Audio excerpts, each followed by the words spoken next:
everybody? Welcome back to Amish's Mets in the Barnyard. Well, it's over. The Yamamoto sweepstakes is finally over with. Took forever. I'm glad to be here. Done with it. It sucks that he's not a Met. Let's lead off with that. Legitimately, it sucks. I honestly thought we had a good shot. Turns out, from what it looks like, this dude always wanted to be a Dodger, and he was pretty much always going to be a Dodger. I mean, it really feels like the Mets got put into a situation where whatever they offered, Yamamoto was going to take that deal to the Dodgers, and the Dodgers had all the money in the world to match that offer. So, I mean, it is what it is. I'm trying to find words here. I'm a little out drinking last night, so I'm a little out of it. I'm sorry, but yeah. I mean, it really does. It stinks. I'm not gonna sugarcoat this. This one stinks. This was definitely Mets plan A. There's no doubt about that. But I'm not ready to pack it in and call it an off season. There is a plan B.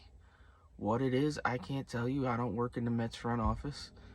I can tell you what I hope it's not. I hope they don't just throw a bag at Blake Snell. And while I like Jordan Montgomery, the money he's probably going to cost and the years that are probably going to take to get him, to me, is a little too rich. I'm okay with them passing on him too. I would have hoped that we could maybe pivot to him, but I mean, realistically, I always said that he pitched himself out of a realistic contract, and at this point, I don't want the Mets to just throw him money for the sake of throwing him money. So we move forward, and who that is for, I don't know. Maybe Imanaga. I don't know. I like him. I know not everybody loves him. I think on a solid deal, he can be had. He would help stir up the rotation, in my opinion. But I don't want to get in a crazy bidding war for that dude either. Maybe it's a trade market. Maybe it's a move that we're not looking at. Maybe it's a move we haven't seen yet. Anything can happen. Like this Adrian Hauser, Tyrone Taylor deal came out of nowhere. My man works in the shadows, and Steve Cohen has worked in the shadows since he got it. I mean, that Lindor trade came out of nowhere. So anything can happen. Literally, anything's on the table. We obviously have. I mean, I know they don't want to spend money unless it's for the right player, but we obviously do have money to spend. You don't offer a guy 12 years, $325 million if you don't have the money. It's just, are there players out there to spend it on that we think is the right guys? I don't know. I don't know what Stearns is thinking. I know there's guys out there that I like, but might not be what Stearns wants. I do feel we need a left fielder. I do feel we need a DH, and obviously our rotation is still not great. So the bullpen, I like what he's done with the bullpen. I know some people are laughing at it and think it's us just signing a bunch of retreads, but I think that could work out in our favor. Whether we still go get an eighth inning guy, I still think we will, but we'll see. Other than that, not much else. I mean, we just have to, I've said it time and time again, we have to wait and see. No, people don't want to hear it. And just lastly, I mean, I know it's not going to stop, so I don't know why I'm begging for this, but we need to stop this comparing Steve Cohen to Fred Wilpon and Jeff Wilpon. I mean, Fred and Jeff Wilpon would have never even been. He would have been talking about meaningful games in September and how we're getting David Peterson back in July and how we believe in Luis Severino. We would have never, ever been in the ballpark on this Yamamoto thing. I think people are lumping this Ohtani thing with the Ohtani was never coming here, period. Dude doesn't have the balls to play in New York. There, I said it. He wasn't ever coming here. Looks like Yamamoto and him might have pulled some LeBron D-Wade BS and just had a plan to go to the Dodgers. That's a little bit of a conspiracy theory, but I don't know, man. It kind of feels that way. But I mean, it is what it is. We can't sit here and compare our owner to one of the worst owners in the game. When the dude's done nothing but try to get this team right. Like, it may not have worked out. You may not have loved the Scherzer deal, the Verlander deal, but again, those are deals we don't make with the Wilpons here.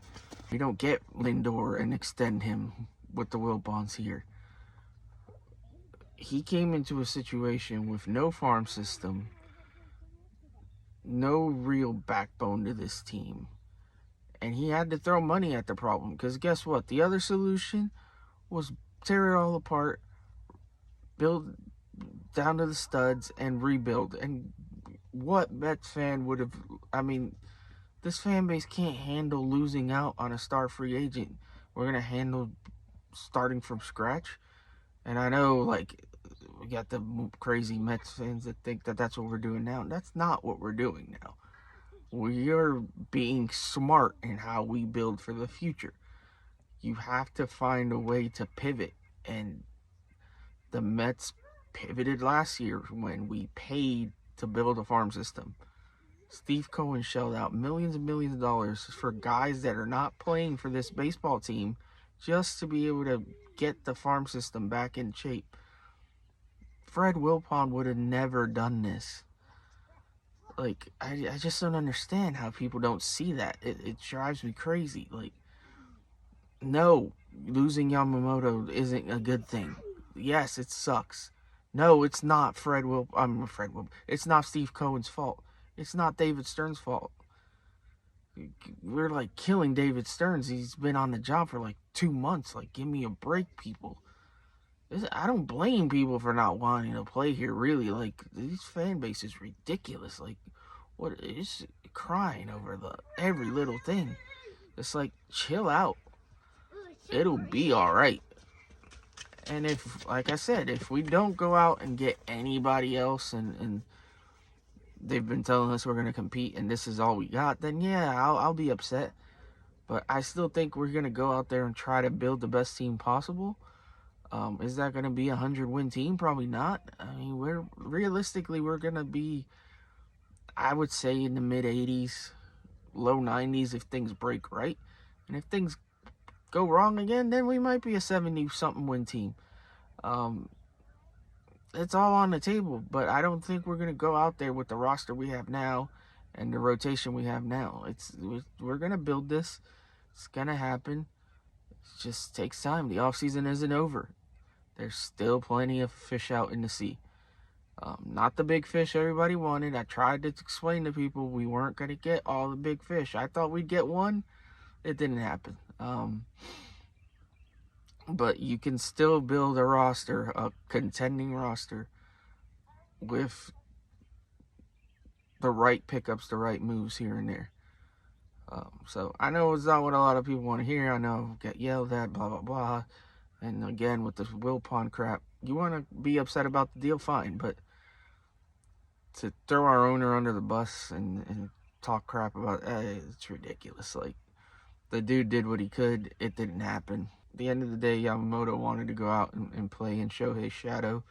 Good for him. Have fun. Good luck. Sorry for going a little long. Just wanted to make sure I got my thoughts out there. Hope everybody has a great day, has a great weekend.